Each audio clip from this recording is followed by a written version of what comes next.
Yung Sir Sig po, pigil na pigil. Yung Monique naman, dak-dak ng dak-dak. Pero syempre, madam, sinunod ko yung inutos nyo. Tinarayan ko rin siya, sabay walk out. Good job. Dahil dyan may bonus kayo. Ipapaabot ko na lang kay Catherine. Ay, ma'am, magbibihis na po ba kami? Para naman po masoli na po namin itong mga damit niyo. Huwag na. Sa inyo na yan. Basta tatandaan nyo, walang dapat makalabas. Dapat pinagpasensyahan mo na lang sila. Alam mo, guess mga yun eh. Dapat hindi mo na sila sinigawan. Nakakainis na nga eh. Tsaka pwede ba, tigilan mo na yung pagsasabi na pahiya yung mga yun. Mas napahiya pa nga ako eh. Nabasa ka lang, Monique. Kung mag-react ka, akala mo napakalaking bagay na. Hindi ka pa rin nagbabago. Ganyan na ganyan ka din nung tapunan ka ni Eden noon.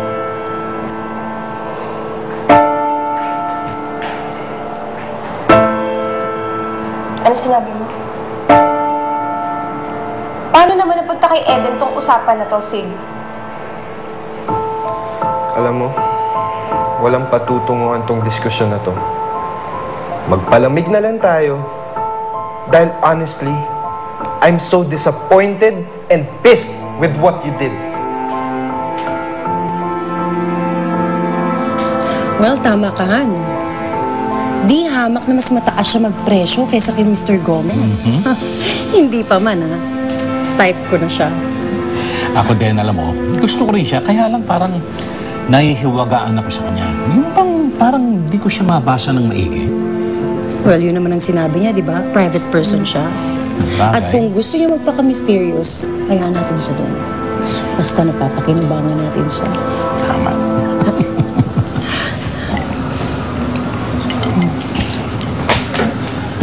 Pa! Sam! Ma! Saan ka na naman galing? Lagi ka nalang ginagabi, Nag-overtime sa trabaho. Si Kuya, nandiyan ba? Hindi uwi ang kuya mo ngayon.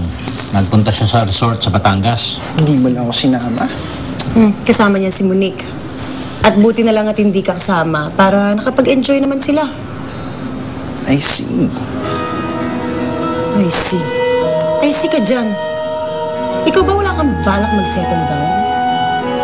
Marami ka naman ka-age dun sa mga anak ng amiga ko, Sabihin mo lang kung sino gusto mo.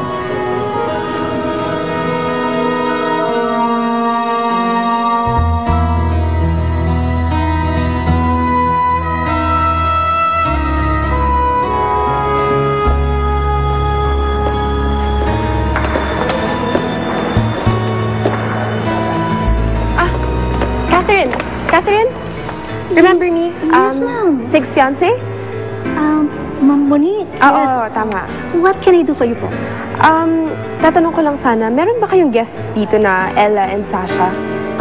Bakit po, ma'am? Medyo nagkasagutan kasi kami kahapon eh. Gusto ko sanang mag-apologize. Ganun po ba? Ma'am, lumabas po sila. Nag-snorkeling po. Nag-snorkeling. Ganun ba? Pwede bang kunin ko na lang yung contact number sa'yo para makapag-sorry ako?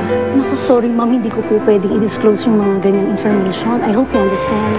Okay, tell you what. Why don't I give you my calling card and then you can let me know when they're back?